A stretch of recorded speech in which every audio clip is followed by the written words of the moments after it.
কি বলেন? আসসালামু আলাইকুম। প্রিয় ভাই ও বোনেরা, আপনারা অবগত আছেন বাংলাদেশে গত কয়েকদিন ধরে ছাত্র আন্দোলন থেকে ছাত্র জনতার যে আন্দোলন চলছে, সেই আন্দোলনে ছাত্রলীগ, যুবলীগের সশস্ত্র ক্যাডার এবং সন্ত্রাসীদের তাণ্ডবে ছাত্র জনতা রাজপথ থেকে শুরু করে ক্যাম্পাসে সর্বত্র একটা প্রতিবাদ এবং প্রতিরোধ গড়ে তুলেছে।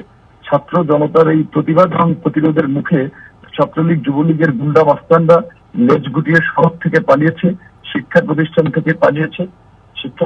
থেকে পালিয়েছে।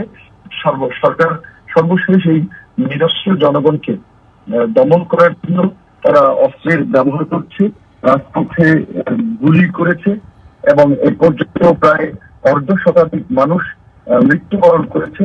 আমাদের কাছে সংক্ষিপ্ত যে তথ্য, আমাদের ধারণা আরো এর যে সংখ্যাটা বেশি হবে, বিশেষ করে আজকে যেভাবে বিভিন্ন জায়গায় সরাসরি গুলি চালানো হয়েছে, তাতে আমরা অনুমান করি যে আরো অনেকে মারা গিয়েছে। এই সঠিক তথ্যটি যেন মানুষের কাছে না আসে এবং আওয়ামী লীগ, ছাত্রলীগ, যুবলীগের পান্ডা থেকে যে ছাত্র জনতা রাজপথ থেকে তারা যে প্রতিরোধ গড়ে তুলে ধাওয়া দিয়ে তাদেরকে সরিয়ে দিয়ে তারা যে জনগণের কাছে পরাজয় বরণ করেছে, যেই কারণে এই খবরটি যেন ছড়িয়ে না পড়ে, এই খবরটি যেন সাধারণ মানুষ জানতে না পারে, সেই কারণে তারা এই দেশে ইন্টারনেট বন্ধ করে দিয়েছে।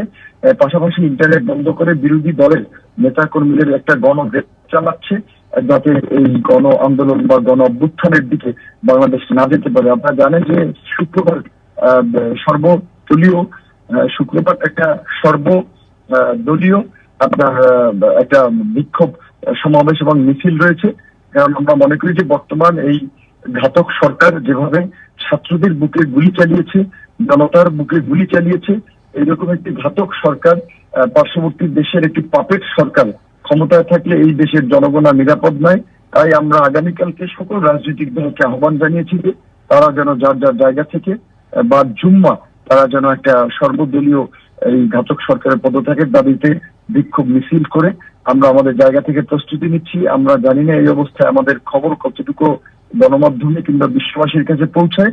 আপনারা যার যার জায়গা থেকে আমাদের এই খবরটুকু প্রচার করার চেষ্টা করবেন এবং একই সাথে আন্তর্জাতিক পরিসরে বাংলাদেশি ভাই বোনেরা জাতিসংঘের সদর দপ্তর, ইউরোপীয় ইউনিয়ন এবং সমস্ত পশ্চিমা দেশগুলো সহ আন্তর্জাতিক মানবাধিকার সংগঠনগুলোর কাছে আপনারা আবেদন জানান যে এইভাবে বাংলাদেশে এই গুলি চালিয়ে ছাত্রলীগ, যুবলীগের সরকারি দলের গুন্ডা মাস্তানদেরকে লেলিয়ে নিরীহ মানুষের উপরে গুলি চালানো হচ্ছে, নির্বিচারে মানুষ হত্যা করা হচ্ছে এবং রাজনৈতিক ক্র্যাকডাউনের জন্য ইন্টারনেট বন্ধ করে দিয়েছে।